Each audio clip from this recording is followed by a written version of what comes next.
क्योंकि सभी विद्यार्थी डंके की चोट पर एकदम असली पेपर के पूरे क्वेश्चन आंसर आपको इसी पेपर में समाहित करते गए हैं। जल्दी से शुरू करते हैं, चलिए ना। भारत ने कब लोकतंत्र की राह पर अपनी जीवन यात्रा शुरू की? तो 1947 में।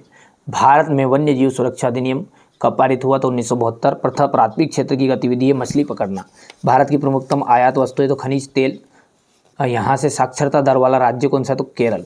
किस स्थान पर महात्मा गांधी द्वारा आयोजित नमक मार्च से समाप्त हुआ था? दांडी में। ये आपका देख लीजिए क्वेश्चन नंबर पहला और दूसरा है, यहाँ से देख सकते हैं तीसरा, चौथा, पांचवा, छठा हो जाएगा ये।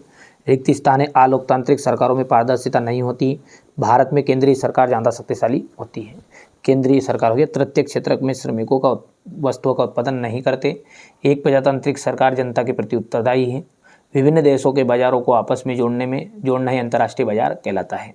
मार्च 1919 में एक खिलाफत समिति का गठन किया गया था। यहाँ से आप देख सकते हैं, ये हमारे इंग्लिश मीडियम वाले बच्चे बढ़िया से कवर करेंगे ना। यदि हम जोड़ी की बात करें तो यहाँ से देख सकते हैं, ये आपकी जोड़ी रहेगी।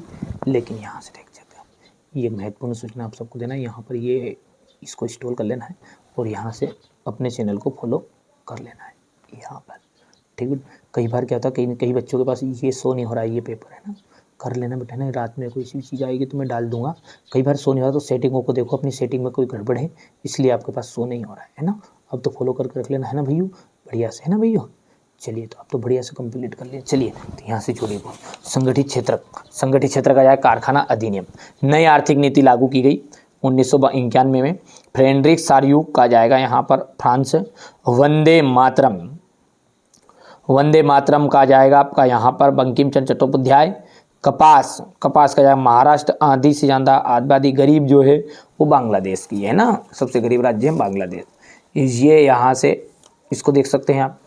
पार्टियां सत्ता में के लिए आपस में क्या करती? कंपटीशन करती है। श्रीलंका किस वर्ष स्वतंत्र राष्ट्र बना? 1948 में। सूचना एवं संचार प्रौद्योगिकी को संक्षेप में क्या कहा जाता है? आईटी। 1860 के दशक में कानपुर में कौन सी मिल खोली गई थी? ठीक है, तो एलगिल मिल खोली गई थी। मानव विकास सूचकांक में कौन सा स्थान पर था? 31वां।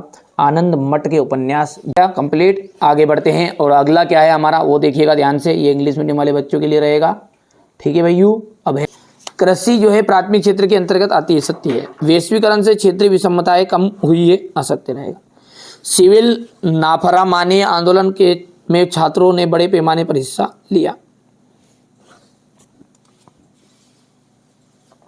इसके बाद में यहाँ से क्वेश्चन नंबर 5 हो जाएगा। क्वेश्चन नंबर 6 देख सकते हैं। लाल मिट्टी लेटराइट मिट्टी में अंतर। एजेंडा 21। मृदा संरक्षण के प्रमुख तरीके। भूमि निम्नीकरण को समस्या को दूर करने के उपाय। खरीफ रबी जायद की फसलों को उदाहरण सहित बताना है। नगद और व्यापारिक फसलों के क्या हास्य है। विनिर्माण उद्योग का महत्व बताना है। ध्वनि प्रदूषण को नियंत्रित करने के उपाय। परिवहन तथा संचार में के साधनों में अंतर। भारत के लिए सीमांत सड़कों की महत्वता को स्पष्ट कीजिए। हो गया इतना। पहले विश्व युद्ध ने भारत में राष्ट्रीय आंदोलन के विकास को किस प्रकार योगदान दिया? भारत में मैनचेस्टर में सियाने बुनकरों को किन समस्याओं का सामना करना पड़ा? प्रथम विश्व युद्ध में सहयोगी मित्र राष्ट्र कौन कौन से थे? वीटो यानी विषय निषेधाधिकार का क्या अर्थ है? स्टेपल फुलर कोडिंग से क्या अर्थ है? भारतीय सौदागरों के निर्यात व्यापार का नेटवर्क किस प्रकार का था? प्लाटेन से क्या अर्थ है? यहाँ से देख सकते हैं आप क्वेश्चन नंबर ये 15 आ जाएगा। मुद्रण क्रांति और उसके प्रभावों की विवेचना कीजिए। खुली तथा प्रचलन बेरोजगारी में अंतर। द्वितीय क्षेत्र की 2 विशेषताएं। विदेशी निवेश को आकर्षित करने के लिए उठाए गए कदम। वैश्वीकरण से आप